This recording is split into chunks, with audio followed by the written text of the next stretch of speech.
let's go specifically to the alternative water portfolio, the Chino Water Ranch, the Dugan well that's available out there. If not now, when should the city start aggressively importing that water allocation, if ever? Yeah, go ahead. Or who finished? You finished, didn't you, Harry? Yeah, I finished up last. Yeah, go ahead. Sorry. I'll get it eventually. First of all, I think people need to understand, we're in an AMA, an active management area, that extends from Dewey to Granite Mountain and Bradshaw out to the north of Chino. That's our AMA. That's the most regulated AMA in the United States. And what we have to do is not being decided here by the people in Prescott or even in the county. It's being decided by the Arizona Department of Water Resources. They're the ones that are driving the train and telling us what to do. They have a partner with Salt River Project. The Salt River Project, of course, is trying to protect the headwaters of the Verde because that provides water for Phoenix.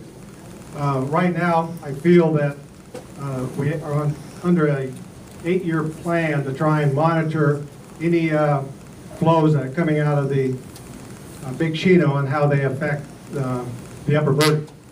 We're 2 years into that plan.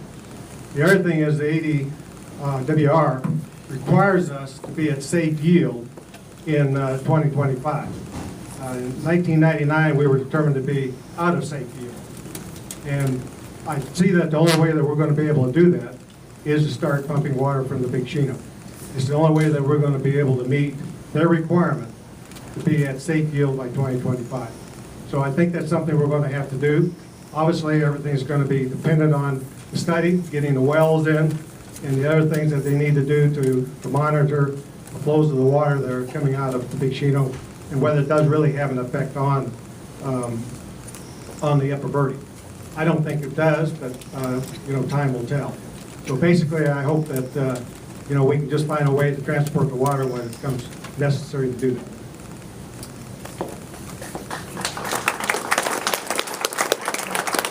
I see you smile every time you put that stop sign up.